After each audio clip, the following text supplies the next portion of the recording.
सुप्रभात छात्राओं, हम भाषा परिवर्तन के संदर्भ में जानकारी प्राप्त कर रहे हैं और भाषा परिवर्तन के कारणों के अंतर्गत हमने उन कारणों को दो वर्गों में रखते हुए अभ्यंतर वर्ग के कारणों पर चर्चा की और पिछले वीडियो में हमने बाह्य वर्ग के कारणों में चर्चा प्रारंभ कर दी थी, बाह्य वर्ग के संबंध में चर्चा प्रारंभ कर दी थी और उसके अंतर्गत भौगोलिक कारण को समझने का प्रयास किया था। आइए इस चर्चा को हम और आगे बढ़ाते हैं और अन्य कारणों को जानने का प्रयास करते हैं। भौगोलिक कारण के पश्चात अगला जो कारण आता है, प्रमुख कारण बाह्य वर्ग के अंतर्गत भाषा विकास अथवा भाषा परिवर्तन का, वह है ऐतिहासिक कारण।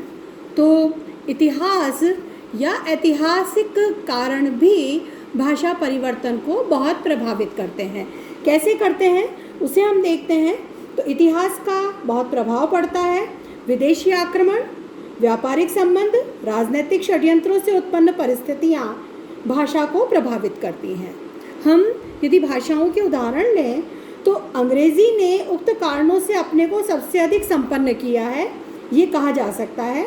उसमें ग्रीक, लैटिन, फ्रांसीसी भाषाओं का बहुत योगदान है। आज भी उसका शब्द भंडार बढ़ रहा है। लंबे समय तक इंग्लैंड रोमन साम्राज्य का अंग था, जिसके कारण लैटिन शब्द अंग्रेजी को प्राप्त हुए। 10वीं शताब्दी में इंग्लैंड पर फ्रांस की जर्मन जातियों का राजनीतिक प्रभाव था, अतः फ्रांसीसी शब्दों का अंग्रेजी में प्रवेश हुआ। इसी प्रकार हिंदी का शब्द भंडार भी विशाल शब्द भंडार है। हालांकि हिंदी के पास अपनी तत्सम शब्दावली अर्थात जो मूल तत्सम संस्कृत भाषा है उसकी शब्दावली बहुत है, उसका विशाल भंडार है। उस दृष्टि से हिंदी बहुत संपन्न है। लेकिन विदेशी प्रभाव भी हम इतिहास में देखते हैं किस प्रकार लंबे समय तक गुलाम रहा, विदेशियों का आक्रमण होते रहे और विदेशी प्रभाव इस पर रहा, विदेशियों का अधिकार रहा। तो विदेशी शब्दों का भी एक बड़ा शब्द भंडार हिंदी का हम देख सकते हैं। कुछ थोड़ी सी चर्चा इस बारे में करते हैं। हिंदी में तुर्की से लगभग 70, फारसी अरबी से 700, अंग्रेजी से 300, पुर्तगाली से 80 शब्द के आसपास सम्मिलित होकर चल रहे हैं।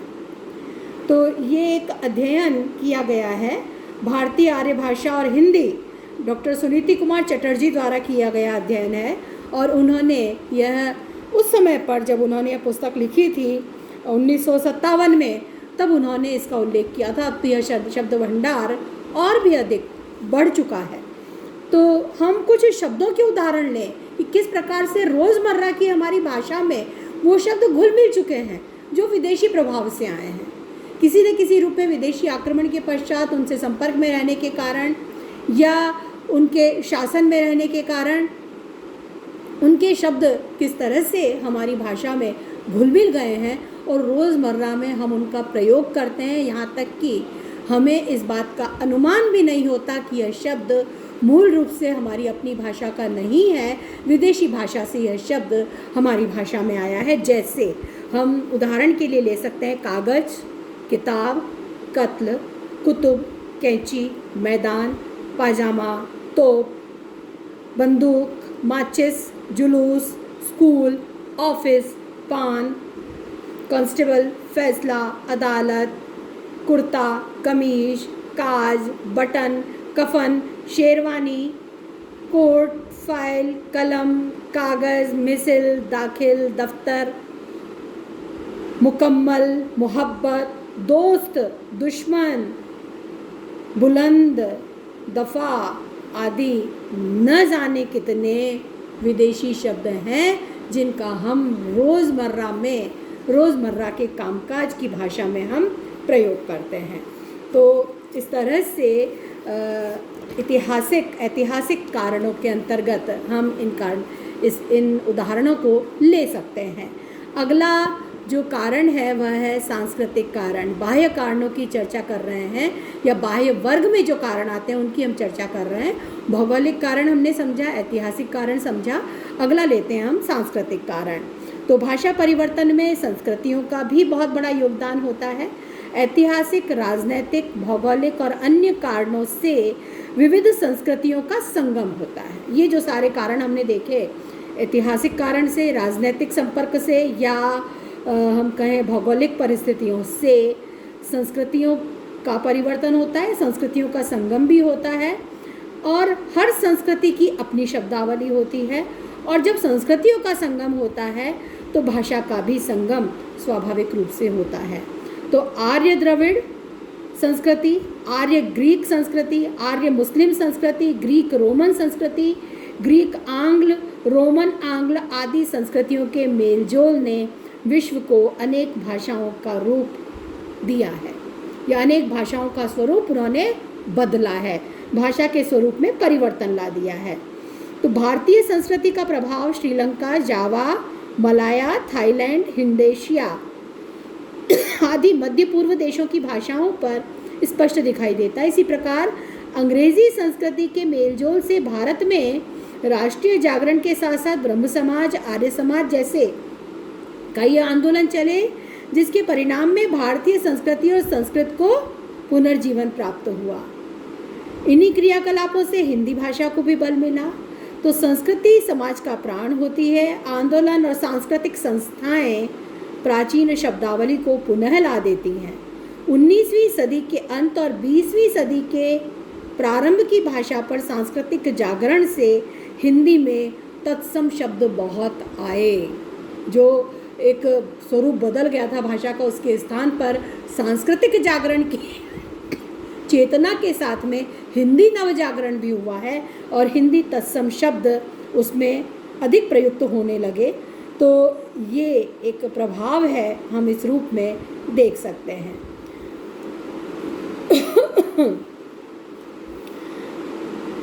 अब इसी प्रकार से जो विभिन्न संस्कृतियों से विभिन्न शब्द भारतीय भाषा में आकर मिले हैं, उनके भी हम कुछ उदाहरण ले सकते हैं। जैसे कपास, मतंग, ये भी विदेशी संस्कृति के संयोग के साथ आया है। अंगना, इसी प्रकार से ये आस्ट्रिक संस्कृति से आए हैं ये शब्द। इसी प्रकार से आली, मीन आदि द्रविड़ संस्कृति से आए हैं। दाम, सुरंग, होड़ा, यवन ये ग्रीक संस्कृति से आए हैं। किताब, कलम, पाजामा, बाजार ये मुस्लिम संस्कृति से आए हैं। तो अलग अलग संस्कृतियों के मेल के कारण भी भाषा में नए शब्दों का प्रयोग, नए शब्दों का समावेश होता है, और शब्दों की ध्वनियाँ भी कहीं ना कहीं परिवर्तित होती हैं। अगले कारण में हम लेते हैं सामाजिक कारण। भौगोलिक, ऐतिहासिक, सांस्कृतिक के पश्चात सामाजिक कारण जो महत्वपूर्ण कारण है भाषा के स्वरूप के विकास का या परिवर्तन का, तो भाषा और समाज का अन्योन्याश्रित संबंध है, और हर भाषा का जन्म समाज में ही होता है। भाषा समाज में ही तो पैदा होती है, उसका जन्म, पालन, मरण समाज में होता है। फलतः सामाजिक परिवेश का भाषा पर बहुत अधिक प्रभाव पड़ता है। जहाँ पर सुख है, संपन्नता है, शांति है, व्यवस्थित समाज है, वहाँ भाषा का विकास धीरे धीरे होता है। वहाँ तत्सम शब्दावली अधिक प्रयुक्त होती है और व्याकरण सम्मत शुद्ध प्रयोग अधिक होते हैं। लेकिन जहाँ पर उथल पुथल है, जिस समाज में युद्ध है, कलह है, अकाल है, विद्रोह है, अभाव है, विभाजन है, विस्थापन है, ऐसी जहाँ स्थितियाँ, जहाँ संघर्ष है, वहाँ पर भाषा में बदलाव जल्दी आता है, क्योंकि वहाँ पर जो तत्सम शब्दावली है वो पर्याप्त नहीं होती है। अपने आप भाषा में बदलाव आने लग जाता है, क्योंकि मानव की जो उस समाज की मनोवृत्ति जिस प्रकार की बन जाती है, संघर्षशील समाज होता है, तो भाषा का स्वरूप भी वहाँ पर बदलता है, ध्वनियाँ बदलने लगती हैं। तो व्यावहारिक शब्दावली जो है वो सब पर छाती है। युद्ध विद्रोह में उच्चारण तेज होता है, अकाल में और विस्थापन में शिथिल पड़ जाते हैं। युद्ध काल में कुछ ध्वनियाँ विशेष प्रकार से या चबा चबा कर बोलने का प्रयोग अधिक हो जाता है, उस पर बल होता है, क्रोध प्रकट अधिक होता है, और सभी भाषाओं और बोलियों में अनेक शब्द आ जाते हैं। जैसे फौजी शब्दावली जनसामान्य में आ जाती है, गदर, जंग, सिपाही, फौज, कत्लेआम, एयरफोर्स, आर्मी, जेट, टैंक, बंदूक, गन, राइफल, हमला, ये इस तरह के मोर्चा, रसद, हौसला, सुरक्षा हम देखते हैं। युद्धकाल की जब स्थितियाँ होती हैं, हमारे समाचारों में भी उसी प्रकार के समाचार हैं, वही शब्द अधिक बढ़ जाते हैं। हमारी बातचीत में भी उस प्रकार के शब्दों का प्रयोग अधिक होने लगता है। इसी प्रकार से सामाजिक बदलाव होने पर भाषा में परिवर्तन होता है। हम देखते हैं हिंदी साहित्य के इतिहास को, विकास को हम देखें तो सिद्ध सामंतकालीन, भक्तिकालीन, श्रृंगारकालीन और स्वतंत्रताकालीन हिंदी का स्वरूप अलग अलग मिलता है। सिद्ध सामंत काल में जो हिंदी भाषा है वो अलग तरह की है, भक्ति काल में उसका अलग रूपों में दिखाई देता है, श्रृंगार काल में अलग है और स्वतंत्रता काल में उसका एक अलग ही रूप निखर कर आता है। तो हर काल की सामाजिक परंपराएं अपनी शब्दावली, ध्वनि और वाक्य देती हैं। पराधीन समाज और स्वतंत्र समाज की भाषा के स्वरूप में भी अंतर होता है। अब आप देखिए, जब हम पराधीन थे तो हमारे देश की भाषा में प्रयोग में इस प्रकार के शब्द अधिक मिलते थे। सामंती व्यवस्था में खास तौर से अन्नदाता, हुकुम, मर्जी, सलाम, जहाँपनाह, पृथ्वीनाथ, कृपा निधान, महाराज, दंडवत, ऐसे प्रयोग अधिक थे। लेकिन अब ये प्रयोग लुप्त होते जा रहे हैं क्योंकि हम एक स्वतंत्र देश में हैं और स्वतंत्र समाज में हम सांस ले रहे हैं। तो अब हमारी भाषा का स्वरूप बदला हुआ है, उसमें इस प्रकार के शब्द प्रयुक्त कम हो रहे हैं, उनका प्रयोग कम हो गया है। तो ये सामाजिक परिस्थितियाँ, सामाजिक कारण है जो ये किस प्रकार से भाषा को प्रभावित करते हैं, इसे हमने समझा। अगला हम लेते हैं साहित्य कारण। तो साहित्य है वो भाषा की निधि होता है, एक प्रकार से भाषा का खजाना होता है। साहित्य से भाषा को, हमने साहित्य और भाषा के संबंध को पढ़ा है, भाषा के अन्य ज्ञान के अन्य विषयों से संबंध, ये हम विस्तार से चर्चा कर चुके हैं। उसमें भाषा और साहित्य के संबंध में भी चर्चा कर चुके हैं और ये देख चुके हैं किस तरह से साहित्य भाषा को प्रभावित करता है और साहित्य भाषा के स्वरूप में परिवर्तन भी लाता है और साहित्य भाषा को और संपन्न भी बनाता है। ये हम अच्छी तरह से समझ चुके हैं। तो वही बात यहाँ पर आएगी। तो साहित्य से भाषा को प्रचार प्रसार और स्थायित्व और व्यवस्था मिलती है, एक शैली मिलती है, जीवनी शक्ति मिलती है। साहित्य से भाषा की उन्नति होती है और इसी से भाषा को स्वस्थ परंपरा मिलती है। वैदिक, वेदांत, शास्त्र, पुराण, महाकाव्य, नाटक आदि साहित्य से संस्कृत भाषा जीवित रही है। बौद्ध साहित्य से पाली भाषा, जैन साहित्य से प्राकृत, सिद्ध सामंत साहित्य से अपभ्रंश, सूरदास और अष्टछापी कवियों से, उनकी कृष्ण भक्त कवियों से ब्रजभाषा को, सूफी और राम भक्त साहित्य से अवधी भाषा को, लोक साहित्य से भोजपुरी को और स्वतंत्रता से प्रेरित साहित्य से खड़ी बोली को विकास प्राप्त हुआ है। ये भाषाएं इन साहित्य से और संपन्न बनी हैं। तो इस साहित्य का बहुत अधिक प्रभाव पड़ता है। हम देखते हैं कि आगे चल कर के जो खड़ी बोली है उसका प्रयोग जब छायावादी कवि करते हैं तो छायावादियों ने उसे और संपन्न बना दिया, उस खड़ी बोली को और कोमल बना दिया। उसमें अनेक लाक्षणिकता, कोमलता का समावेश हो गया, बिंबात्मकता का समावेश हो गया। प्रयोगवादी कवियों ने यथार्थ और प्रयोगशीलता को लेकर के इसी हिंदी को आगे बढ़ाया। तो भाषा का स्वरूप इस प्रकार साहित्य के प्रभाव से बदलता चला जाता है और हम देखते हैं कि जिस भाषा को साहित्य का प्रश्रय नहीं मिलता या जिस भाषा में साहित्य नहीं लिखा जाता वो भाषा धीरे धीरे पिछड़ जाती है। तो इस प्रकार से साहित्यिक कारण भी भाषा के परिवर्तन में एक बहुत बड़ा कारण होता है। अगला कारण है धार्मिक कारण। हम देखते हैं कि बहुत सारी भाषाएं धर्म की भाषा होने के कारण जीवित हैं।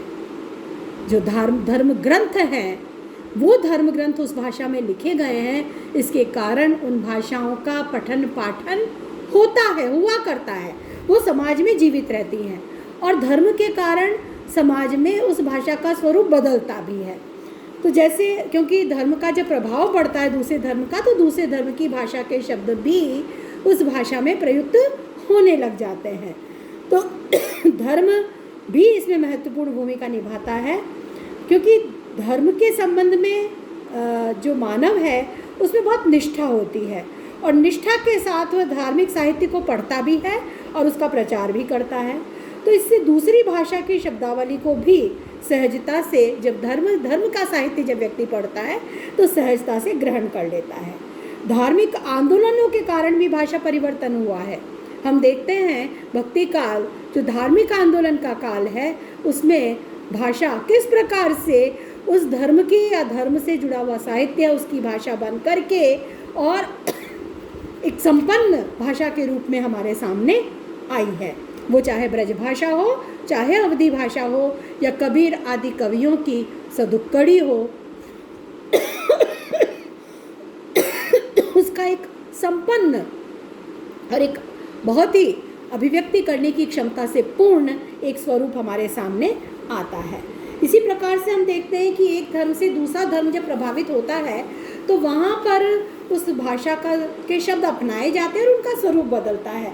जैसे हम कुछ उदाहरणों से इसको समझेंगे कि जब आर्य धर्म का प्रचार प्रसार यूनान आदि देशों तक था, तब यूनान में आर्यों ने जो वैदिक देवी देवताओं के नामों में परिवर्तन कर दिया।